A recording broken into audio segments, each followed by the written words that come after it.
Well, hey, King of Kings, welcome back to Reopening Christianity. In this series, I'm challenging with 5 questions that every Christian must answer. And in light of all things 2020, the major disruption and obstacles that came our way, I think we do have a beautiful opportunity to come out a greater, stronger representation of Jesus in the future. And that ultimately is what the word Christian is all about. Like at the end of it, it's that we follow and represent Jesus Christ. And so how can we be better Christians? Truthfully, collectively, 30,000-foot view, we haven't been a great representation of Jesus. Despite having loads of economic success and prosperity prior to 2020, how can we be better? Again, not because we have to, it's not because we are obligated, but compelled by God's grace and how good He has been in all of our stories. We want to be a greater reflection of this God who's been so great to us. If this is your first week joining King of Kings Online or even in this series for King of Kings Online, no worries. We have the past 2 questions available on our website and through our app. We've answered these 2 questions so far. Number 1, am I moving forward or going backward? And number 2, am I a contributor or consumer? And so if last week the argument we were hoping to make was that God has called you to be a contributor, this week I want to get more specific with what I will say is my personal favorite of the 5 questions. Am I playing offense or defense? If you're watching live right now, I want you to throw in the chat, do you like offense or defense when it's sports or games? What do you like more? And I know that I'm talking to people all over the world, but King of Kings Church started in Omaha, Nebraska. And in Nebraska, it's all about big red football.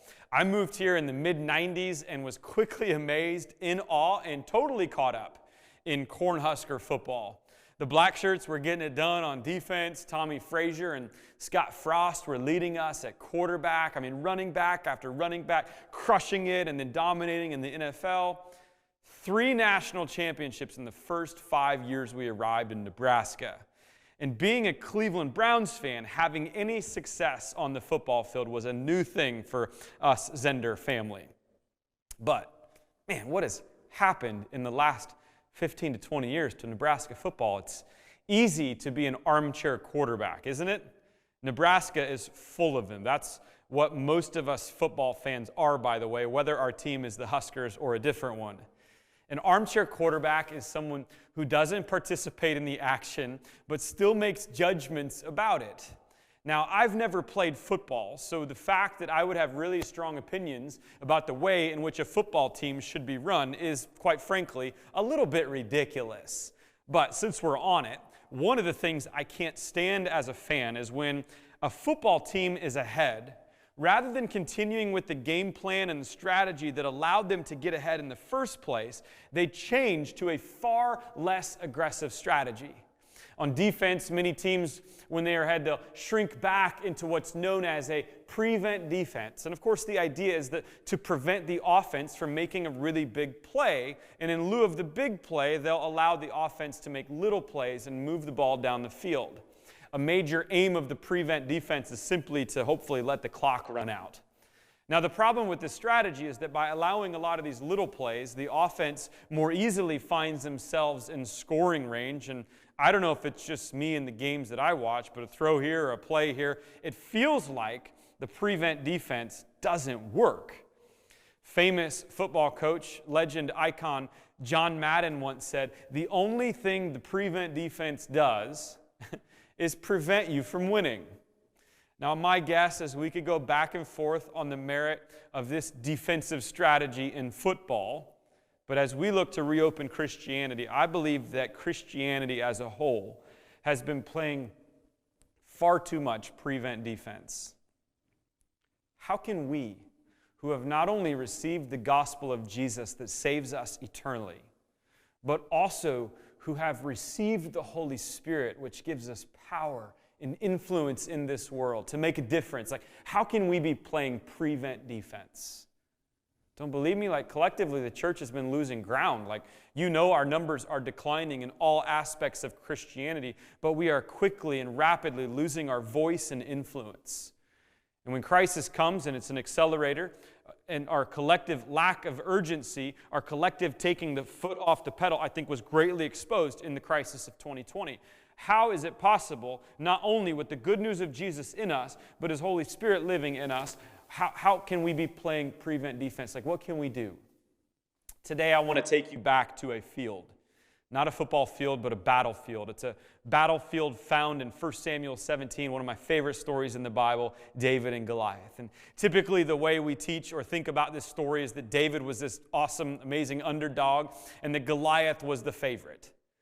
That's not the way I see it. Let me explain. The story begins with two rival camps, the Huskers and the Hawkeyes. Wrong story. The Israelites and the Philistines. Each side arrived at a valley and lined up and camped out on their own side. The Philistines, they sent their prize fighter down, a man named Goliath, a 9-foot-tall master fighter who issued a throwdown UFC-style fight to any one of the Israelites. The battle outcome would have serious consequences attached to it. Goliath said, "If I win, you worship our gods and serve us, but if you win, we'll worship your God and serve you." This champion fighter of the Philistines caused fear and panic all throughout the Israelite camp, and he would throw down this same decree for 40 straight days, and not one of the Israelites were brave enough to fight him. On the 40th day, Jesse said to his son David, the shepherd, "I need you to be Grubhub. Deliver this food to your brothers on the battlefield." And so David brought the cheese and the bread, and while delivering it, he hears Goliath smack talk, and he hears him say, "Who is this?" And David says, "Who is this uncircumcised man who defies my God?" While all the other Israelites are sitting back playing prevent defense, scared to fight this giant, little David comes in and says, No. Nobody talks about my God that way. David declared to King Saul, "Let no one lose heart on account of this Philistine, your servant. I will go and fight him." And from there, we mostly teach what a miracle it was that David, the underdog, defeated Goliath, this giant, huge prize fighter. But David was never an underdog. Think about it. First off, he had God on his side. Then, take that away, from merely a human perspective, David never planned on fighting Goliath with swords. In that day in ancient battle, there was more than one type of warrior. Goliath was a foot soldier, wearing armor and carrying swords and shields. But another type of warrior is the projectile warrior. Today, we call these archers or slingers. And slinging took an extraordinary amount of skill and practice, but in experienced hands like David's, the sling was a devastating weapon. And so when Goliath calls out to the Israelites, when he mocks their God and asks one of them to fight him, he is wanting to engage in combat with sword and shield. And if any Israelite were to fight Goliath in this sort of combat, they probably wouldn't have stood much of a chance. But David, again, never intended to fight Goliath in this manner. Saul, the king of the Israelites, doesn't even give David a chance to beat this Philistine giant. Saul tells David, "You're too little to fight this giant." But David insists, and so Saul tries to give him his armor. His armor didn't fit, it was too big, but it didn't matter. David didn't want it or even need it. Why? Again, because David was never planning on fighting Goliath in hand-to-hand combat. He was going to flip the script and fight him the way that he knew best, with slinging. The moment he decided to use stones rather than swords is the moment that Vegas should have flipped the odds in David's favor. Because David was an excellent slinger, and while he picked out 5 smooth stones, he only needed 1 to knock down his opponent. Goliath hit on the forehead, fell to the ground, and was defeated. If David would have fought Goliath on Goliath's terms, then yeah, from a human perspective, he definitely would have been an underdog. But David used the gifts that God had not only put inside of him, but that he had been practicing for years as a shepherd boy. You see, David understood something that few of us in the church understand. David not only knew that he was called to contribute, but he also knew exactly how best he would contribute. David understood his gifts. He knew that he wasn't a prize sword fighter. That's not who God called him to be. God called him to be a slinger. The first reason I think we struggle to play offense is because we don't know how to play offense. I heard a statistic from a pastor that said only 10% of Christians have discovered their spiritual gifts. Do you know yours? In fact, near the live chat, if you know yours, why don't you throw yours in the chat right now? But it's no wonder if most of us don't know why we have a hard time figuring out how to play offense. Many of us haven't taken the, honestly, short amount of time and thought to truly reflect on what gifts God has put inside of us that He wants us to use for His glory. Let me say it this way. Last week, it's one thing to know that you're gifted, that you're called to contribute. This week, it's another to know how you are called, how you are uniquely gifted. I've been really enjoying my two boys more and more as they get older. Both of them started playing flag football in the last year, and so I'm particularly intrigued, though, by the first practice I got to witness for my younger son, Brady, who is 9 at this time. And the very first question the coach asked in the practice, okay, who wants to play quarterback, right? And out of the 12 kids, 6 of them raised their hand. It's okay, line up, and you kids, you each get one throw. And out of the 6, you could tell 3 or 4 of them, like, come on, you're not going to be the guy.